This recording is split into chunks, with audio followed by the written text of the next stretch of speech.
But I feel that there was one topic that is interspersed in all of this. I referenced it many times, but I never really gave a dedicated lecture to it. So I felt that in fact it deserves an entire lecture about the signs of Judgment Day.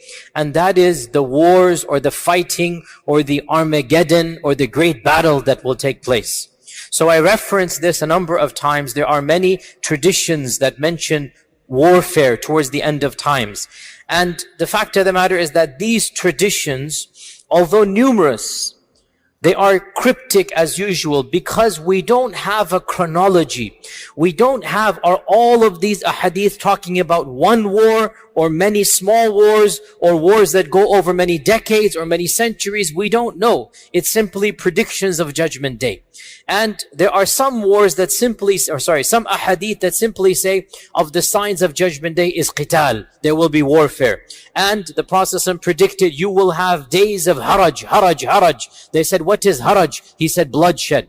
So there are predictions of lots of wars. Now, does this mean the time of the Sahaba, the civil war, all the way throughout Islamic history where the Muslims are fighting? Or we are talking about only one time frame? This is where there's no clear-cut answer, and Allah knows best. So today's lecture will be somewhat, a lot of it is my own ijtihad in terms of piecing together. Obviously the ahadith I'm quoting you are ahadith, there's no ijtihad there, but trying to find a chronology, trying to make sense out of all of these ahadith, it's human ijtihad. And Allah knows best, it is my reading, and Allah Azza wa Jal knows best, that these ahadith predict firstly a continuation of wars from the time of the Sahaba up until Judgment Day, or to be more precise, up until the Great War. But secondly, there are a number of ahadith that mention civil war between the Muslims towards the end of times. A massive war that will take place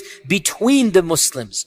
And also, there's a series of ahadith that mention a big war between Muslims and an ally and a non-Muslim. So Muslims with one group of non-Muslims versus another group of non-Muslims.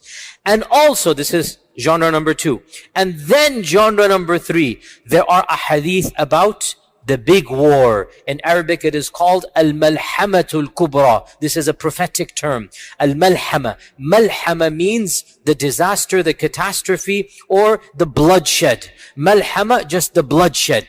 And this is the equivalent of the Christian concept of the Armageddon. So there are a number of ahadith that mention a civil war. That's not the Armageddon. That's before the Armageddon. Then there are hadith that mention a big war, but not quite the big war. So there will be a big war, but not the big war.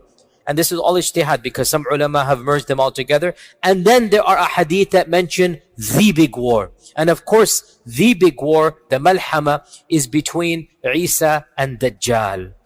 That is the end, the final battle that will take place. After that, there might not be any more wars. After that, as we're going to come to later on, that might be the end of all wars, and then other things will happen after that. So, Allah knows best. This seems to be the, in a nutshell, what we are talking about. Once again, first and foremost, a series of continual battles, mini battles. The Prophet ﷺ predicted, once the sword is unsheathed from my ummah, it will never be put back. This is a generic hadith. The Muslims will be continually fighting. Petty battles from the time of the Sahaba. Major battles took place. Battle of Siffin, Battle of Jamal. Continuation throughout Islamic history. Muslims have been fighting one another. You look at right now what's happening, Muslims are fighting one another, right? This is standard, it's going to happen.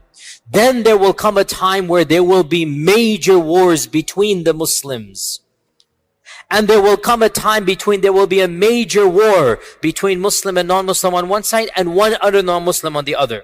Now, whether this is going to be before and after the big major war between Muslims, we don't know. We don't know. And then it will conclude with what? With the big war, the Malhamatul Kubra. So today, inshallah ta'ala, let's discuss some of those traditions and get a clear understanding of what this notion is. We begin with the famous hadith in Sahih Tarikh of Ibn Asakir, which is oft quoted. Many times it is authentic hadith, where Abdullah ibn Hawala said, we were with the Prophet sallallahu alaihi wasallam and we complained to him how poor we were and that we didn't even have clothes to wear. We're complaining to him.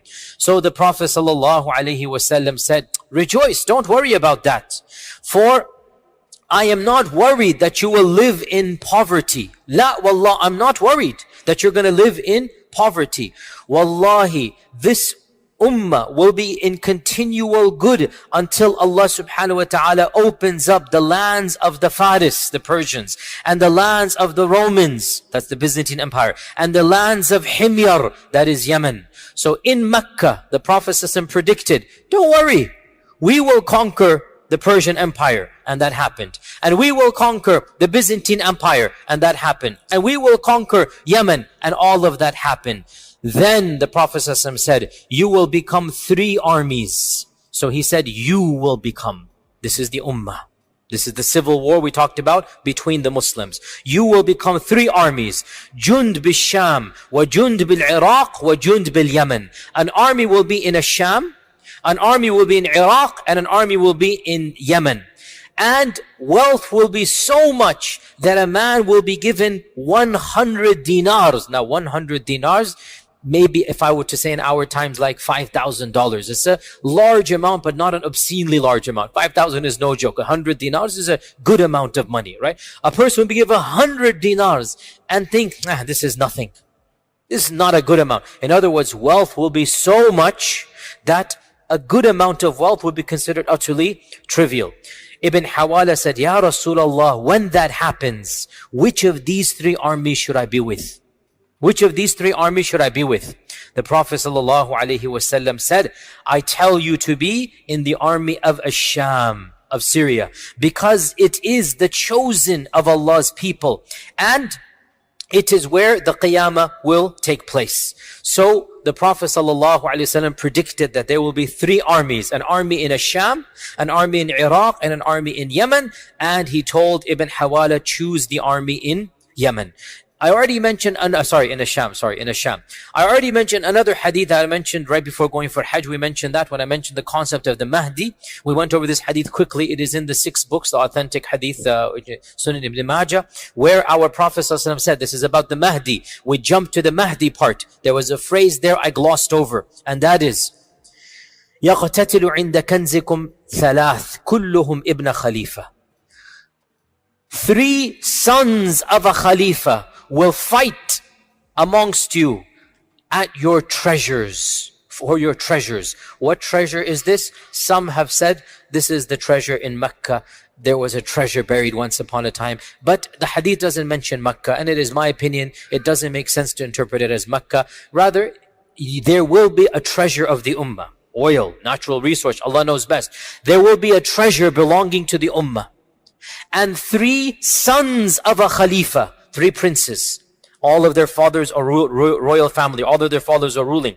So 3 sons of a Khalifa will fight one another. So these are within the Ummah. This is the internal civil war that we talked about.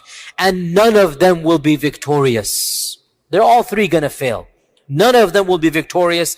And then the black flags will come from Khurasan, and then the Mahdi, and then the hadith goes on. So we jump to the Mahdi, but where does it begin?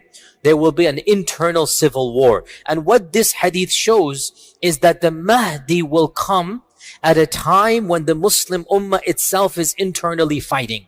And the Mahdi will unify the Ummah from within. This is pretty clear, that the Mahdi will unify the Ummah. The Ummah will need a leader. The Ummah will need somebody they can trust, somebody whose integrity is beyond doubt, and the person that they will look to and the person they will unanimously go behind is none other than the Mahdi. So there will be massive civil war, but the Mahdi comes and that civil war will be finished, because how can now you fight when the Mahdi is there? So this is a very clear indication that there shall be a time of massive internal civil war between the Ummah. And frankly, when you look at what is happening now with the internal superpowers, and I don't like mentioning names, but you use your common sense and knowledge of politics. Right now, there's already massive wars going on. Right now, Muslims are dividing amongst themselves each one of them doing its own, and Muslims are being harmed in the process. Allahul Musta'an. What's even worse, by the way, is that these are being used by non-Muslims, right? The problem comes, the superpowers of the world are using their proxies in these regions. Each one of them thinks that they will be the lapdog of the big superpower. In reality, the superpowers never care about their lapdogs. In any case, I go into my tangents here. What I'm saying, we should be slightly terrified. No, we should be very terrified, looking at what is happening in the world and looking at these ahadith about the end of times, and Allah knows best. So this is the issue of the internal war. Let us now move on to other wars that are predicted. One hadith mentions that one of the tabi'un was in Kufa, and Kufa was the land of Ibn Mas'ud. Ibn Mas'ud established his madrasa in Kufa. The greatest sahabi of Kufa was Ibn Mas'ud, and he died in Kufa as well. So Ibn Mas'ud was in Kufa, and one of these tabi'in, his name is Usayd ibn Jabir, he said, one day it was very cloudy and a dark storm, a dust storm came in the daytime, blocked the sun, and it seemed very terrifying. So a man came shouting to the masjid, "Oh Ibn Mas'ud, oh Ibn Mas'ud, the day of judgment is coming." Looking at what is happening, he became terrified. He's running to Ibn Mas'ud saying, "Look, this is qiyamah coming." Ibn Mas'ud then stood up amongst the people. The people are looking to him for comfort, for wisdom. The people are terrified. They're gathered in the masjid. Ibn Mas'ud stood up and he said, the qiyamah will not come until, and then he gave a series of predictions. Now, important point before I move on. Whenever a sahabi, listen to this as a rule, whenever a companion mentions something about ilm al-ghayb, automatically what he says becomes a hadith. This is a rule. Whenever a sahabi says something about the knowledge of the unseen, if a sahabi says that, oh, the righteous person will be given a white palace in Jannah that has gardens, if a sahabi speaks of Jannah, if a sahabi speaks of judgment day, on the day of judgment such and such will happen, if a sahabi speaks about the signs of the judgment day, automatically that statement gets a free upgrade, goes to first class, right? Free upgrade. What is the upgrade? It becomes a hadith. Why? Because how could a sahabi speak about ilm al-ghayb unless he heard it from the Prophet ﷺ? Now, if a sahabi says something is haram or halal, this remains the opinion of a sahabi. Because haram and halal is ijtihad. Haram and halal, you have the right for ijtihad. And the Sahaba differed about haram and halal, like all of the great scholars did. If this is haram, this is halal, the Sahaba differed. They have the right for ijtihad. Their ijtihad has a high level, but it doesn't become Quran and Sunnah. But when a Sahabi speaks about Allah Azza wa Jal, His names and attributes, the judgment, the signs of judgment, automatically it gets a free upgrade. In this hadith, the hadith begins as a statement of Ibn Mas'ud, then in the middle, automatically Ibn Mas'ud says, and then the Prophet said. So we even prove the rule through this hadith, that he's narrating what the Prophet said, and then in the middle of the hadith, he subconsciously says, and then the Prophet said. The hadith does not begin in the middle where he says, and then the Prophet said. It begins from the beginning because it talks about the knowledge of the unseen. So go back to the hadith. It's an interesting hadith. Ibn Mas'ud stood up. By the way, this hadith is in Sahih Muslim, I forgot to mention, and it's a long hadith. Ibn Mas'ud stood up and he said, the qiyamah is not going to come until you see these signs. And these signs haven't come, so this cannot be the qiyamah. Number one, he said, people will not be able to divide their inheritance. This means massacres and death will be so profound that a person will have no family left. And people will not be happy over ghanima, war booty. Once again, means there's no family. And this is explicitly mentioned, we'll talk about it. Then he pointed towards Asham, Syria. He is in Iraq. He points towards the land that is known as Sham. And he said, and an enemy will gather forces against the Muslims, and the Muslims will gather forces against them. A man in the audience said, do you mean Ar-Rum, the Romans? He said, yes. Now the Romans refers to European civilization, the Christian empires. And there's no problem extrapolating the concept of Romans to the modern nations that look up to that empire as being their, if not biological, their theological and their intellectual ancestors. We all know, went over this as well. So the term Rome, can de facto apply to the majority civilization, the superpowers of our times. So, and by the way, this is interesting because again, these are predictions that we are now seeing taking place. So, Ibn Mas'ud said, yes, I mean the Romans. And at that time, there will be a severe fighting, a fierce fighting.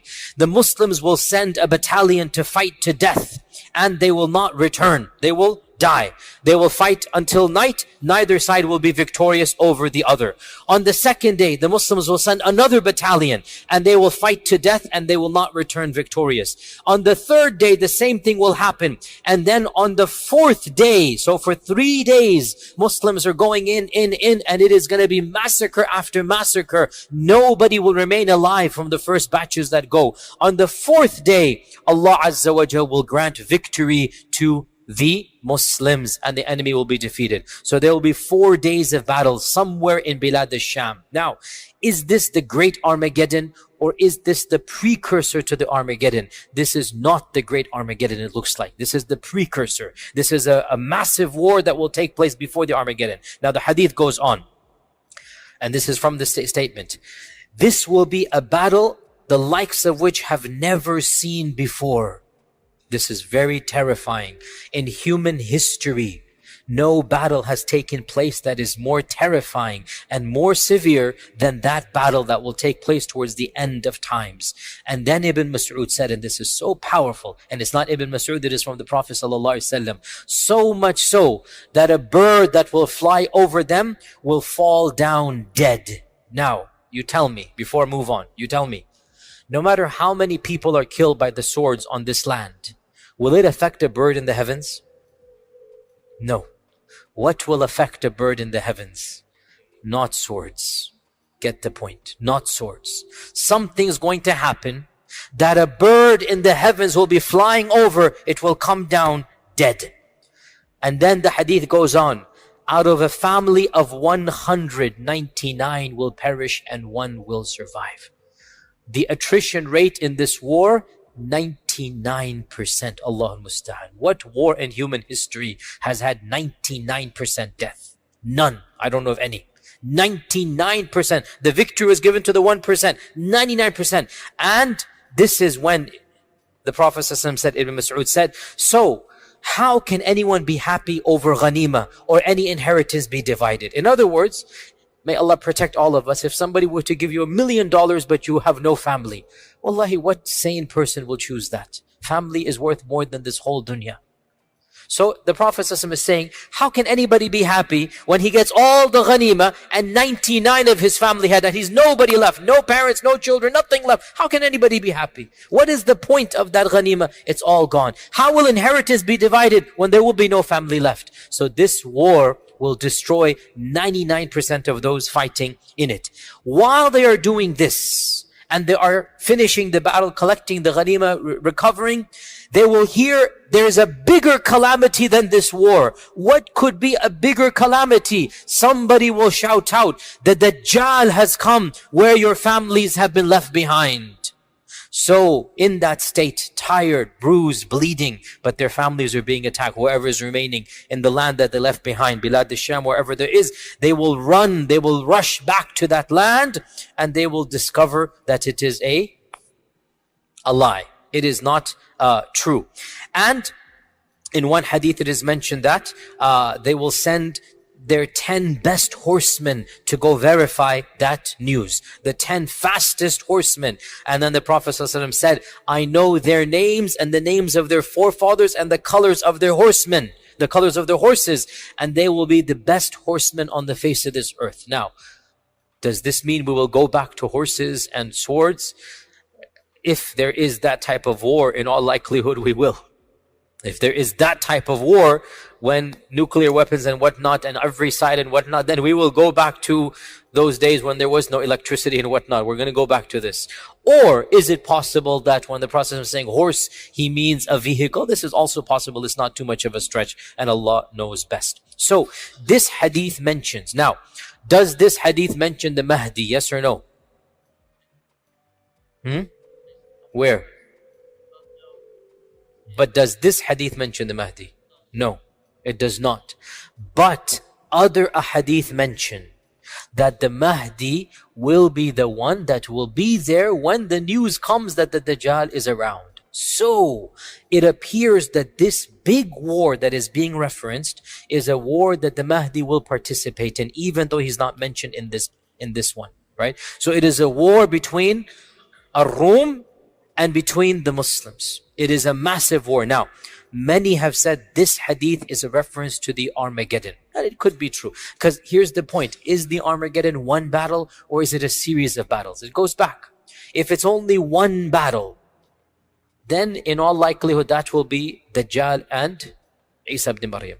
But if it is a series of major battles, then it makes sense that this hadith in fact is one of those big battles of the Armageddon. Allah knows best. The next hadith we'll mention, which is a very cryptic one, and it has been used by the terrorist group known as the Islamic State as their basis. We don't agree with this group, and I have very publicly criticized them. And all you need to do is look at how much damage they have done a lot of times. And by the way, I gave many lectures about this. Obviously, I'm new to the community still, but you will know, inshallah, when we go on. SubhanAllah, look at what the Prophet ﷺ said about the Kharijites, the Khawarij. He said, their speech is beautiful, but their actions are deadly. Their speech sounds good. It is sweet, but what they do is evil. And this is exactly what these groups, all of them. If you just listen to snippets, oh, we will re-establish Allah's command and we're going to do this, we're going to do that. Then you look at what they do and the number of Muslims that they have killed and their tactics and you realize these are exactly the Khawarij, like the Prophet ﷺ said. Read the descriptions of the Kharijites. Look at what they did to the Sahaba. Look at their philosophy and attitude. And wallahi, you will see all of these groups. They might speak that which sounds like honey, but in reality, their harm is much worse than even the harm that non-Muslims do. And this is the reality that we see with our own eyes. So this group known as the so-called Islamic State, which is now on its last legs and it will inshallah be completely eliminated. This group used the hadith I'm about to quote you as its basis, as one of its main bases. And it is authentic hadith, and it is the hadith in Sahih Muslim. Abu Hurairah narrated that the judgment will not come until a Rum will come out to fight you at a place called A'maq or Dabiq. Now, Dabiq is, and A'maq is close to it. Dabiq is a city in Syria. And the so-called Islamic State took it as its capital. And they intentionally fought to get a small city, a very mid-sized or small-sized city. They wanted to capture that city. Why? Because it's mentioned in this hadith. And we had said a few weeks ago that it is not allowed to do what? Do you remember? I mentioned this very clearly. It is not allowed to do what? Write a screenplay from the hadith. We don't write a Hollywood drama from the hadith. It happens, it will happen. We do not extract a drama and enact it. We've seen what happened throughout history when people have attempted to do that. No, we don't do that. It happens, it will happen. But you don't think you are the one who's going to go do that. We have seen time and time again, people have attempted to do that and it has failed miserably. And one of the most important examples, this is another example of ISIS and Dabiq and whatnot. Another example we mentioned is Juhayman and his takeover of the Kaaba. And he thought he would enact all of the hadith that are mentioned, but he couldn't, because again, you have to pick and choose, just like over here. And anyway, so the hadith goes on, that the Romans will come and fight you at a land called Dabiq. And the best of the people of earth from the city of Medina will leave Medina and fight against them. When they are getting ready for war, lining up for war, listen to this, very cryptic. The Romans will say to the Muslims, leave us with the group amongst you who have forsaken their religion. We want to fight them. I'll explain. The Muslims will say, La wallahi, we will never leave our brethren and will never abandon them to you. I'll finish the hadith and then explain. So the battle will rage on. The battle will rage on. 1/3 of the Muslims will retreat out of cowardice, and Allah will never forgive them.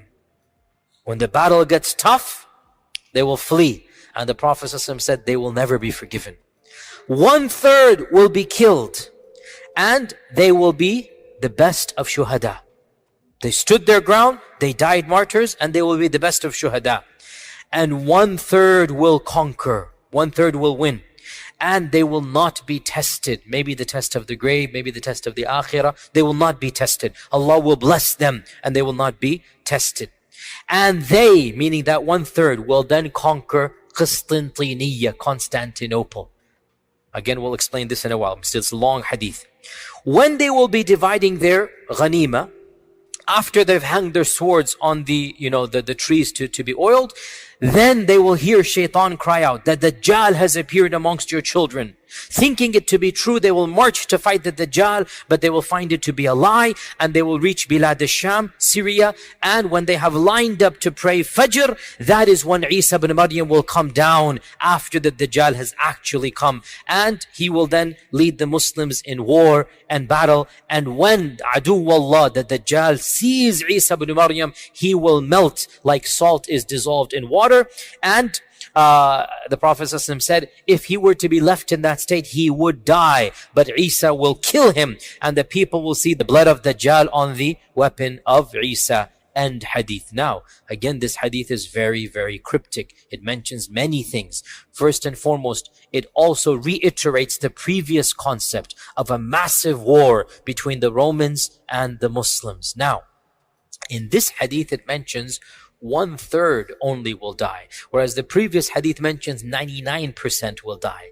As I said, it appears there will be multiple battles, not just one. And in some of them 99%, and in some of them 1/3.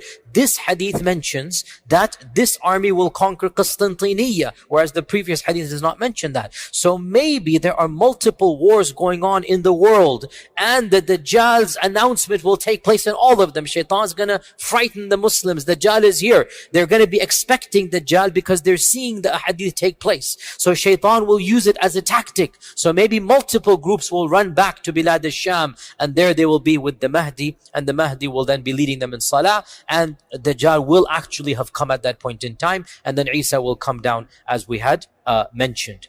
Another hadith that mentions all of these as well is that the Prophet ﷺ said, the fortress of Muslims on the day of the Malhama, this is where it is mentioned, the Armageddon, the Malhama, will be Ghuta, which is a city near Damashq, one of the best cities in Ash-Sham. This hadith is in Abu Dawood. It is authentic. 3 things are mentioned: Ghuta, Damashq, and Bilad al-Sham.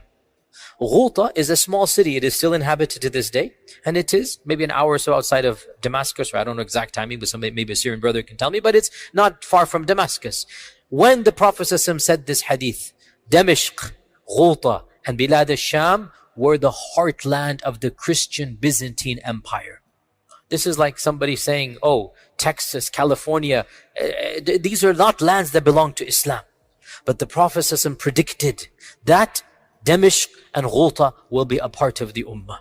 And that when the great Armageddon takes place, I'm translating Malhama as Armageddon. When the great Malhama takes place, the fortress, the base, the camp of the believers will be where? It will be in Ghuta. It will be in the city of Ghuta in Bilad al-Sham. And of course, the concept of Bilad al-Sham is mentioned many times in the hadith. The Prophet ﷺ said, hadith is in Mustadrak al-Hakim, is authentic. When the fitan occur, Iman will be in Bilad al-Sham.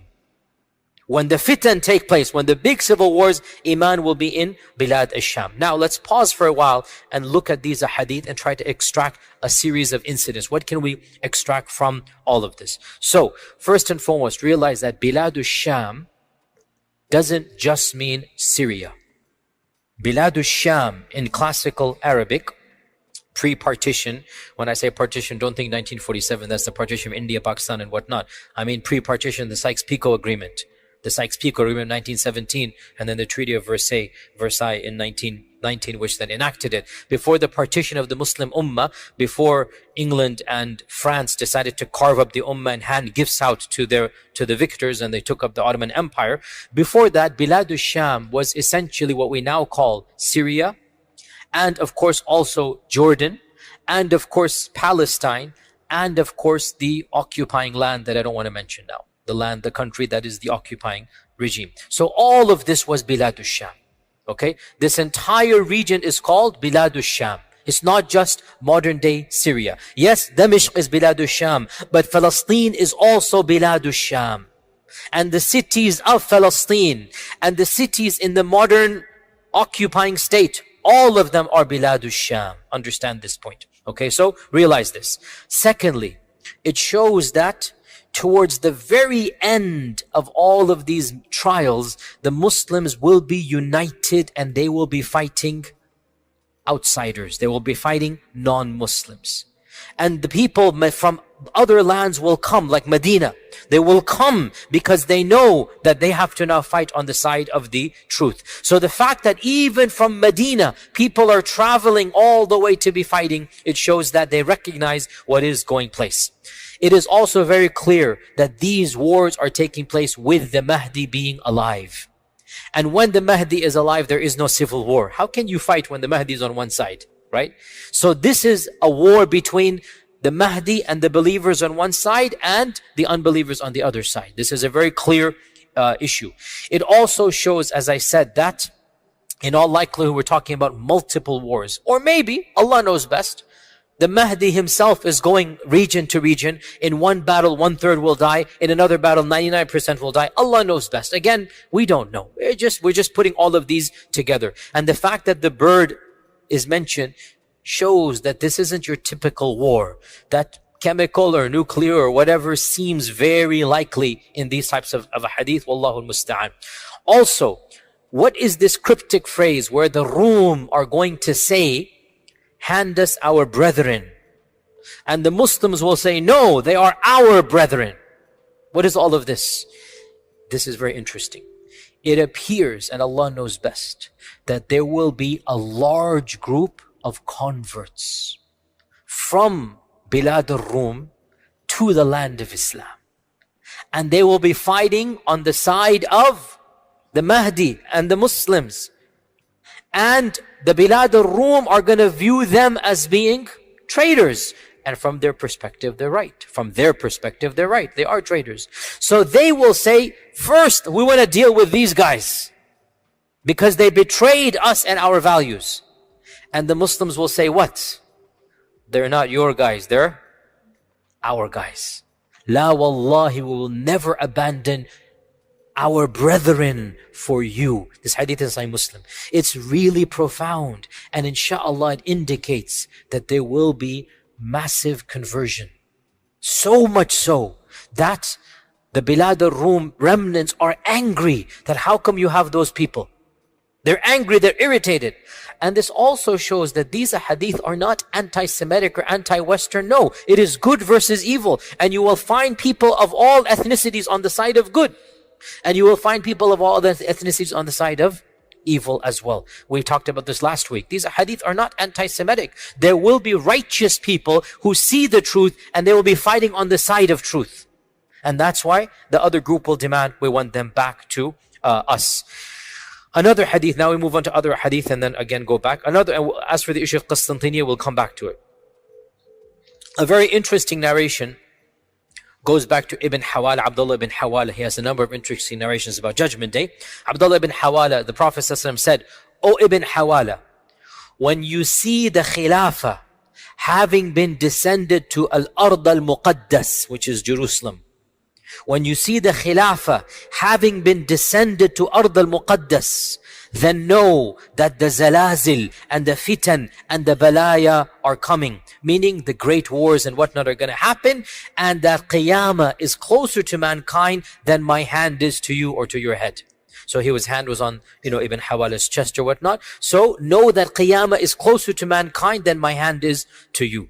Now, this hadith tells us there shall be a khilafah, but not based in Mecca or Medina, not based in Iraq like the Abbasids, not based in Damashq like the Umayyads, but rather based in Al-Ard al-Muqaddas. إِذَا نَزَلَتِ الْخِلَافَ بِأَرْضِ الْمُقَدَّسِ. Now, in all likelihood, this is the Mahdi. Some have said maybe it's before the Mahdi. I am highly skeptical. There's too many ahadith that mention civil war and fighting and whatnot. And the Ummah has never been united since the time of Uthman radiallahu anhu and Ali. Do you think it's going to get united again? But we strive for unity. But realistically, it's not going to happen until the Mahdi comes. Also, our Prophet predicted that the Khilafah will come back towards the end of times.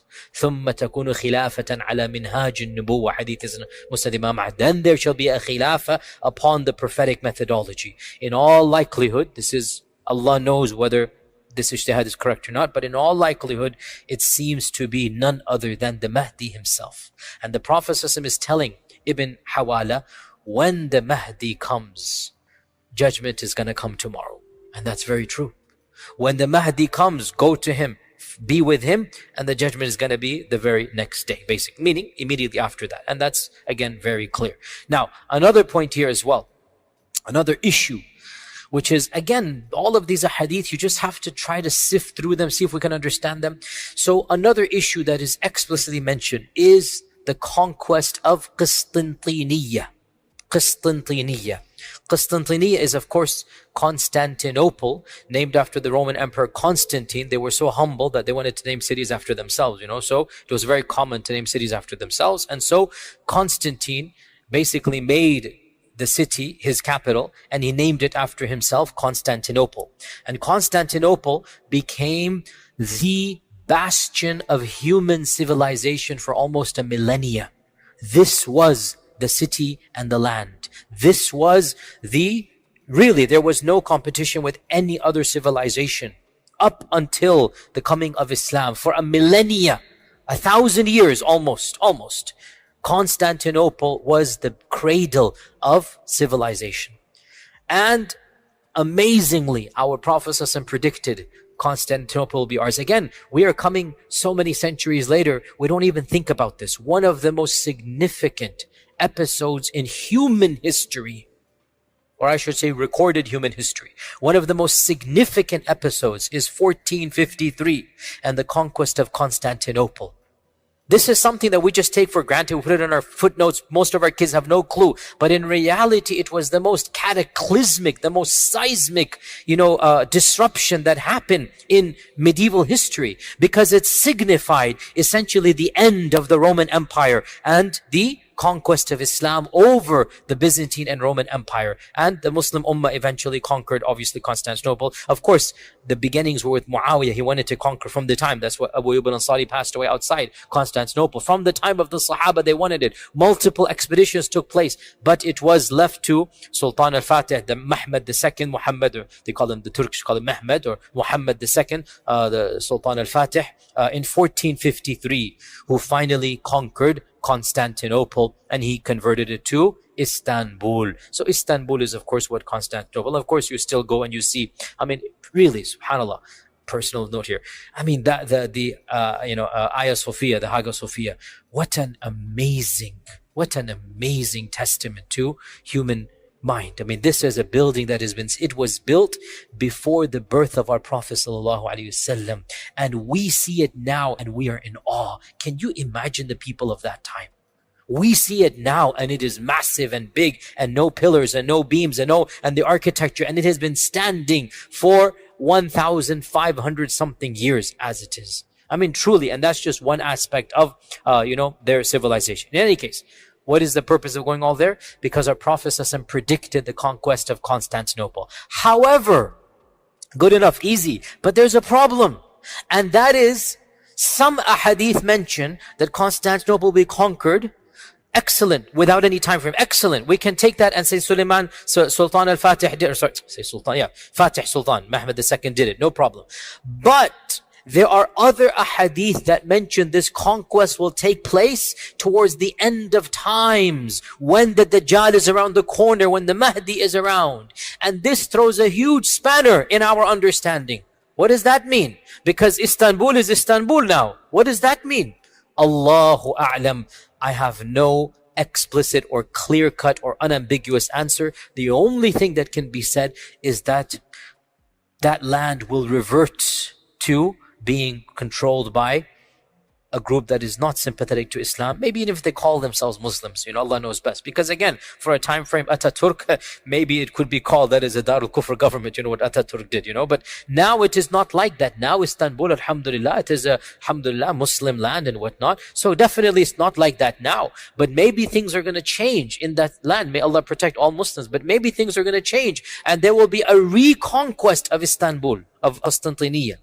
Also, the ahadith mention that reconquest will take place miraculously, without any blood being shed. That was not Sultan Fatih. Sultan Fatih, it was a bloody war. It lasted many months. There was a siege, there was a military, there was a navy, there was an army, there was a blockade. It was a standard war. Many people died. That's not what the hadith predicted. And again, you cannot enact a hadith. Alhamdulillah, Sultan Fatih conquered it, but that's not what the hadith predicted. We'll mention these hadith. Now, of these hadith, now this is a hadith I'll quote you. It is in its narration, in its chain is a weak narrator, so it is a weak hadith. So we're just mentioning with the disclaimer it is a weak hadith. Abdullah ibn Amr ibn al-As said, you will fight Constantinople 3 times. Does he mean the city of Constantinople? Or does Constantinople indicate the Roman Empire, i.e. Europeans? Either can be there. You will fight Constantinople 3 times. The first time is that you will do well, but you will not succeed. The second time, you will enter into a sulh with the Constantinople. So much so that masajid will be built inside Constantinople. Now this is really bizarre because masajid did not exist in Constantinople up until 1453. And now there are only masajid in Constantinople. But this is not, doesn't seem to be reference to that. Again, all of these are cryptic. So until there's a sulh between the Romans and there are masajid inside Constantinople, then you will return for a 3rd time and you will conquer it with the takbir. You will say Allahu Akbar and it will be conquered.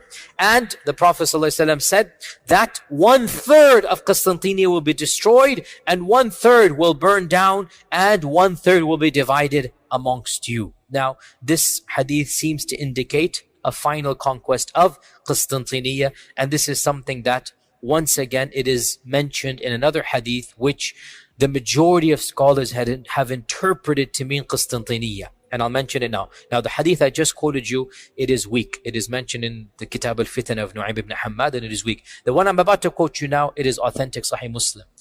These 2 hadiths seem to add to some concept. What is it? The hadith is as follows. The Prophet ﷺ asked the Sahaba, it's a famous hadith, Sahih Muslim. Have you heard of a city, half of which is in the water and half of it in the land? Or in another narration, have you heard of the city, part of it is in the water and part of it is in the land? The vast majority of our commentators said this is Constantinople.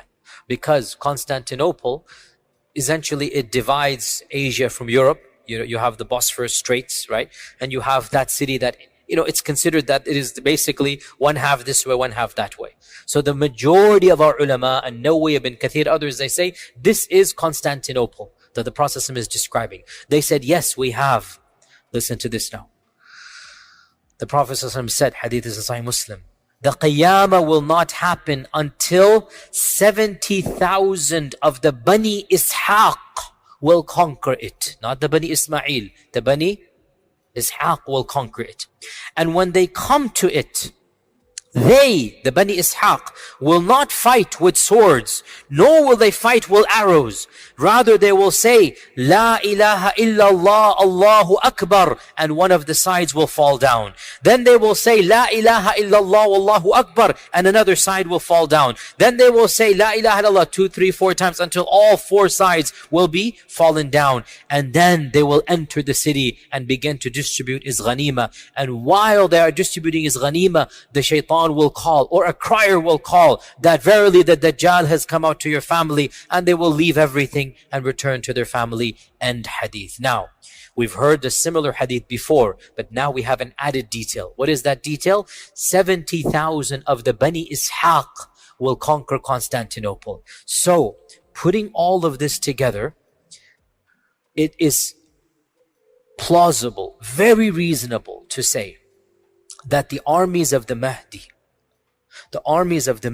will be fighting at multiple places in this world. And some of the fighting will be more severe than others. And one of the very end of those battles will be the battle of the conquest of Constantinople. But in this battle, there will be no war, there will be no blood, there will be no swords. It will be a miracle given to them. The people in that battle will come and find the walled gates, and they will realize they cannot fight the people of the city, but they will know this hadith. And the Prophet ﷺ is telling them, you're going to use this tactic of mine.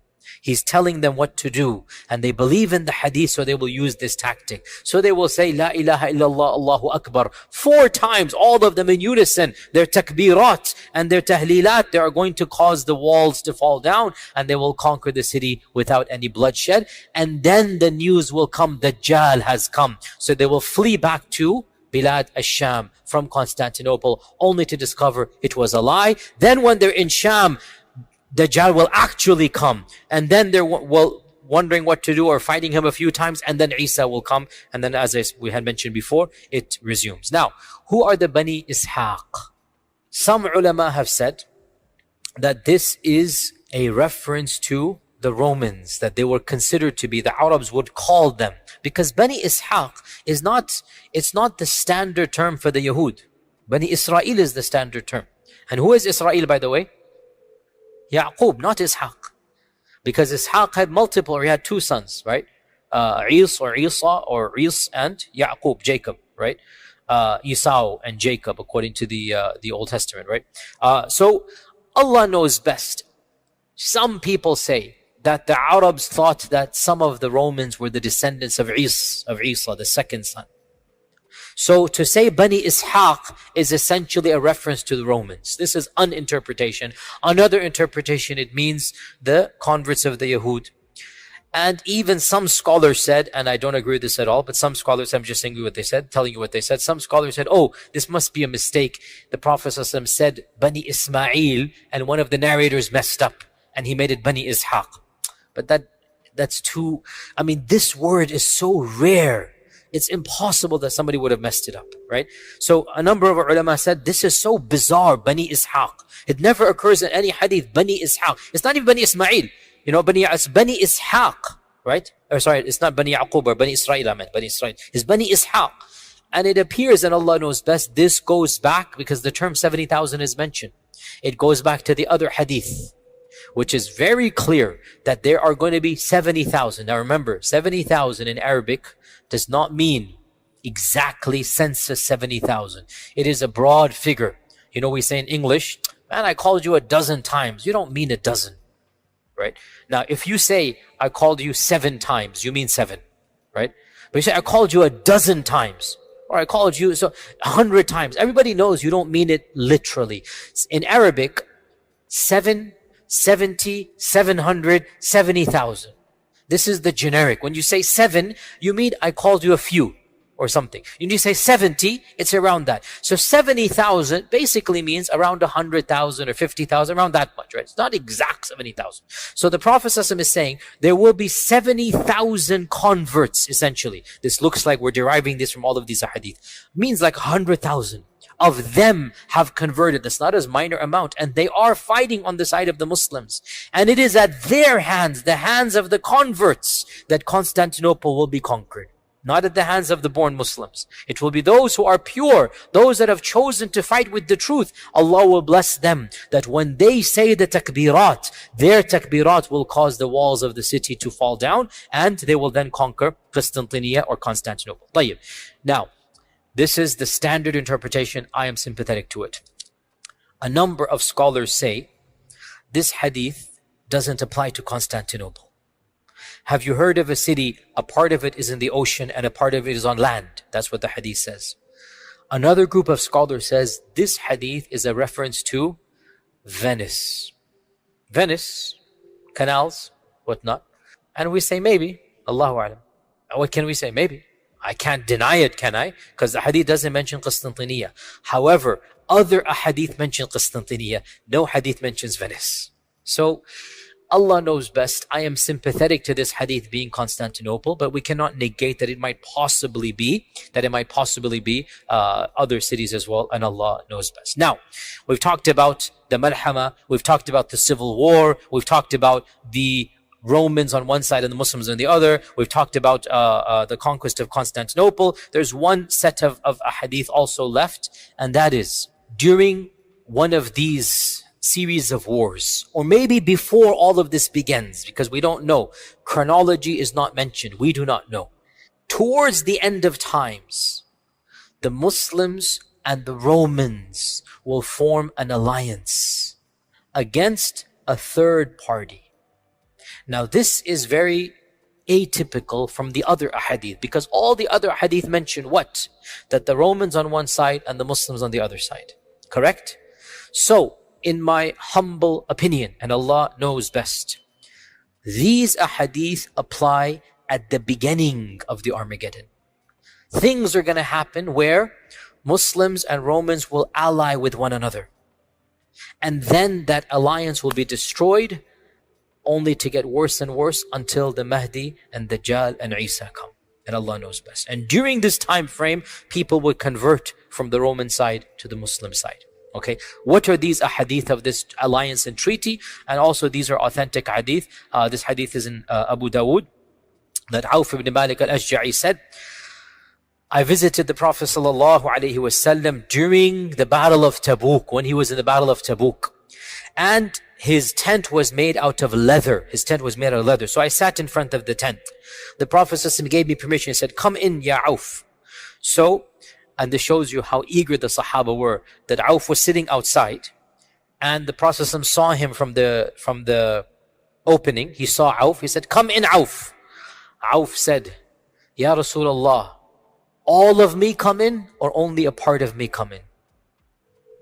Means, should I just stick my head in, or do you allow my full body to come in? Yani subhanAllah, the Sahaba were so particular of the permission.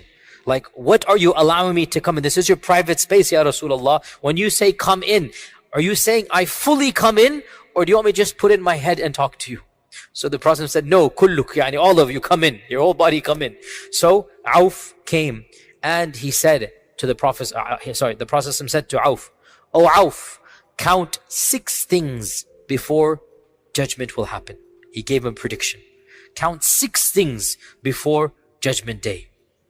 Number 1, Mawti, my death. Auf said, as soon as I heard that, I was shocked and saddened. SubhanAllah, we take, obviously, the Prophet not being amongst us, we take it for granted. We're born that way. For the Sahaba, they could not imagine a world without the Prophet. They could not imagine. It's something their mind could not conceive of. And that's why when the news came at Uhud, what happened? The Sahaba, they reacted the way they did. And that's why when the Prophet actually passed away, Medina was in gloom. As Anas said, we had never seen that sadness in our whole lives, right? So they could not imagine a world without. So they never thought, may Allah protect all our loved ones, but we can never imagine living without our loved ones, with our parents. We don't, the world is there with them. Then when they go, that's when the shock comes to us. So the Prophet is saying, count 6 things. Number 1, Mawti. I said it was a shock to me. It was, what? Your maut? Before his mind can grasp. Number 2, 3, 4, 5, 6 come out. So he has to pay attention.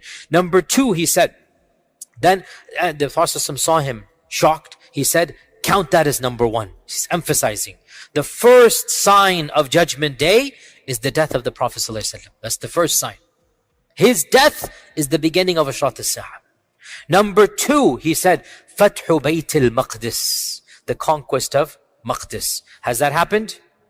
Yes, in Abu Bakr's time. SubhanAllah, Abu Bakr's last day of Khilafah was the conquest of Bayt al-Maqdis. And the first day of Umar, he received the Khilafah and the news of the conquest on the same day. Fathu Bayt al-Maqdis. And when he said this, it was impossible to even think of Bayt al-Maqdis being in Muslim lands. Wallahi, it is one of the biggest miracles of the truth of Islam that our Prophet ﷺ predicted these things, and they took place within a year after his death. A year after his death, Bayt al-Maqdis is conquered. And if you really understand history at that time, this was impossible to conceive of. That this small group of Muslims in Medina who have not yet even conquered Mecca, and they're going to go conquer Bilad al-Sham and Bilad al-Rum and Bilad al-Faris. It's inconceivable. And yet within a year that took place. One of the most unexpected historical turns for Western historians is the rise of Islam. It is inexplicable. They cannot explain it. How could a group from their perspective of ragtag Bedouins come and disrupt human civilization, destroy the Sassanid Empire, carve out the Byzantine Empire, create a civilization that was even more glorious than the both of those previous ones combined? They don't understand how that happened. So for us, our Prophet ﷺ said, number 2, it will be the conquest of Jerusalem. Number 3, a plague that will come amongst you and destroy your children and your wealth and property, and it will purify your good deeds. Our scholars say this is the plague of Amwas in the 18th year of the Hijrah. There was a massive plague in the time of Umar al-Khattab. It was the worst plague of early Islam, and they say this is that prediction. Number 4, wealth will be distributed amongst you so much that if a person is given 100 dinars, he would not be happy. The Sahaba were very poor. 1 dinar was a big deal. 100 dinars was a fortune to them. And we're now at a time when 100 dinars is, okay, no big deal. We're at this time now. Number 5, there will be a fitna, a trial that will not leave any of your houses except that it will touch it. Our scholars say, in all likelihood, this is the fitna of the Sahaba, that every single household was affected. Siffin, Jamal, Aisha, Talha, Zubayr, Muawiyah, Yazid, that fitan, that first war, the civil war that took place, they say this. Others say this might yet be another fitna that will happen.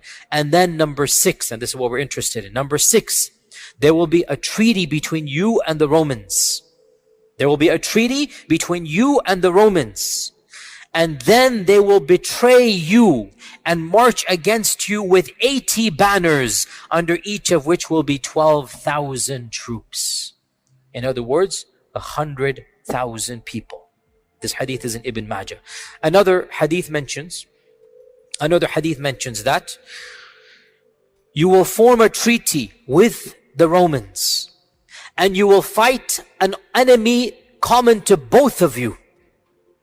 You will form a treaty with the Romans, and you will fight an enemy common to the both of you. Then you will be victorious, and as you are returning back, one of the Romans will raise the cross on a mount and say, "This has caused us victory." And a Muslim will get angry and destroy that cross, say, "Allah has caused us victory." And war will break out, and the Romans will break their truce. And then this incident of marching against you will take place. So these are only 2 or 3 hadith about this. That's it. But they predict another genre of predictions, and that is, there will be a third enemy. Who is that third enemy? Allahu A'lam. But it's neither the Muslim peoples nor the Europeans. There is another power on the rise. May Allah protect us from all of them as well. But anyway, this Allah knows whether that power will be the actual one. So there will be a third race, a third group of people. You and the Romans will join hands in fighting them. And there will be an alliance between you. And you will be victorious. Once that enemy has been gotten rid of, then the Romans will essentially break their treaty with you, because of this minor skirmish where a Muslim said, no, it's not the cross, and he destroys the cross, and it's between 2 people, but the Romans will take that as an excuse to destroy the treaty, and they will then attack you. They will march against you with 80 banners. Now, many of our modern scholars say this must be a reference to the modern United Nations or whatever. I say Allahu A'lam, Allahu A'lam. But 80 flags.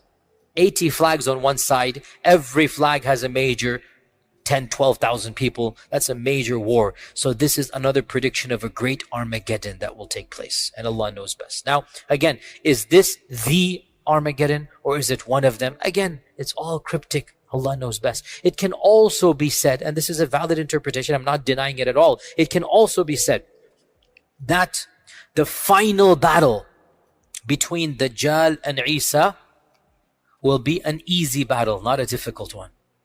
And that the Muslims will not die en masse in that battle. And that will be a gift to Allah to the believers. The hadith are not explicit. I'm simply saying it can be derived. How can we derive this? Because when the Dajjal sees Isa, what's going to happen? He will scream, a loud scream, and flee away and dissolve, and Isa will kill him. Now, with Dajjal being killed and his followers see Dajjal being killed, they're all scattering helter-skelter. They'll all be going, and that's when the creation will say, come and kill the person behind me, right? It could be said, another interpretation of all of these is the final battle is not the Malhama. The Malhama is the one before it, which is this one. The Romans and 80 flags on one side and the Muslims on the other. As for the actual final battle, it will be a gift. Why will it be a gift? There will be no resistance from the other side. You understand this point? Right? You guys following? I've given you multiple interpretations. Allah knows best. Now, before we conclude, very briefly, what is the Christian understanding of the Armageddon? The word Armageddon is a Greek word that itself comes from a Hebrew cognate and a Hebrew origin word, Har Majido. And Har in Hebrew means a hilltop, and Majido is the name of an ancient city. Megiddo now. It's the name of an ancient city that now falls in the land of Israel, the territories and whatnot. And this city of Megiddo, it is close to the city of modern city of Haifa, Jaffa, and of Nazareth. The city of Haifa and Nazareth, it is north of Jerusalem. And this, even in pre-biblical times, even in ancient times, this was a city that was inhabited by the ancient Canaanites. It's been inhabited by 7,000 years, one of the ancient cities of the world. And the Bible mentions the city of Megiddo multiple times. And there are cryptic references in the book of Revelations that there will be this massive war. What the book of Revelations, by the way, is a book in the Bible in which there are predictions for the future. Ashrat al-Sa'a for the Christians is in the book of Revelations. The beast 666, the book of Revelations. Okay, Antichrist, the book of Revelations. It's very cryptic, and that's why even many Christians don't read it. It's not an easy text to understand. So there are cryptic references in the book of Revelations to the big battle at Har Megiddo, hence Armageddon. Okay? Hence Armageddon. The term Armageddon comes from Har Megiddo, the hilltops of Megiddo, And there are a number of interpretations of modern day Christians with regards to these statements. Many Christians, this is the default amongst the non-Protestants. Many of them, they just reject this. These are just tales. They don't believe. Again, Muslims, learn your Christianity if you want to be involved in da'wah. Not all Christians are the same, just like not all Muslims are the same. Many Christians don't consider the Bible to be the word of God anyway. This is the default in America. The majority of Christians do not take the Bible literally. So it's not a big deal for them. If the book of Revelation says something, no big deal. However, some strands of Christians take the Bible literally. And in particular, of course, evangelicals and the Baptist strand, this is well known for this. And so for them, they have a very, very particular belief in the second coming of Jesus and in the resurrection of the dead and in the rapture, it's called, and in the Armageddon. Now is not the time to get into the series of events they believe in. There are multiple strands within Christianity. Please study them if you're interested. You have the pre-millennialists, you have the post-millennialists, you have the amillennialists. All of these are various strands of Christianity. Baptists in particular are associated with the strand called premillennialism, which believes that the second coming of Jesus Christ will be in two stages, that Jesus will come and there will be a 7-year period of tribulation. And the beginning of that will be something called a rapture. And what is the rapture? The rapture for this strand of Christianity, not all Baptists, but most Baptists and many Christians believe this, and it is becoming very common now. There's genre of literature and lots of famous books are being written that are science fiction, or not science fiction, fantasy and whatnot, Christian literature and cartoons and whatnot that are watched in Christian circles of the imminent coming of the rapture. What is the rapture? For them, they believe when Jesus comes down, Christians will rise up to meet him in heaven. That's the rapture. They will meet him midway. And they believe that for 7 years, There will be this battle between the forces of good and evil. The Antichrist will come. By the way, 7 years is also in Islamic literature. That's there as well. There's going to be forces between the Antichrist and the righteous people. Then Jesus will come down after 7 years and defeat the Antichrist. And then there will be permanent peace on this earth. And then there will be judgment after that. And by the way, some Christian sects believe when Jesus comes again for the second time, that is judgment right then and there. There is no heaven and hell. So the 7-day Adventists, for example, that's what they believe. There is no heaven and hell for them. They believe the coming of Jesus is the itself heaven and hell. And the point being, of course, and there was a survey done a number of years ago, the point being, we need to understand evangelical support for modern politics in light of the belief of the rapture and the belief of the coming of Christ and Antichrist, okay? Over 80% of evangelicals, over 80%, that's not a small number. Evangelicals, not all of Americans, evangelical Americans. Over 80% say that the creation of Israel in 1948 is in partial fulfillment of the biblical prophecy. And it is signaling the coming of Jesus Christ. And that is why I said this before, and again I have to get political. When Trump makes Jerusalem the capital of that confiscated region, of that occupied region, Trump couldn't care less what the capital is. But he wants to appeal to his base. The making of Jerusalem the capital is all a part of biblical prophecy. It is all a part of what they believe before the coming of Jesus Christ and before the rapture and before, all of this is going to take place. And so you need to understand this group of Christians that support this particular candidate, they don't care whether he's racist or not. Frankly, from their perspective, even if he's expediting the coming of Jesus, what's better than that? You see, there are bigger goals to them. And here is the point. Armageddon, from their perspective, who's going to be on the other side? Hello, ya jama'ah. Muslims and Palestinians. Let's be brutally honest here. So why would they have any love for that group of people? Think about it, right? Their heart, qasiyatan qulubuhum. Because they have theology that is clouding their humanity. They have theology that is clouding their humanity. They're not looking at them as breathing, living individuals anymore. They're looking at the second coming of Jesus. They're looking at Jesus coming back. They want to expedite that process. From their perspective, who is the Antichrist?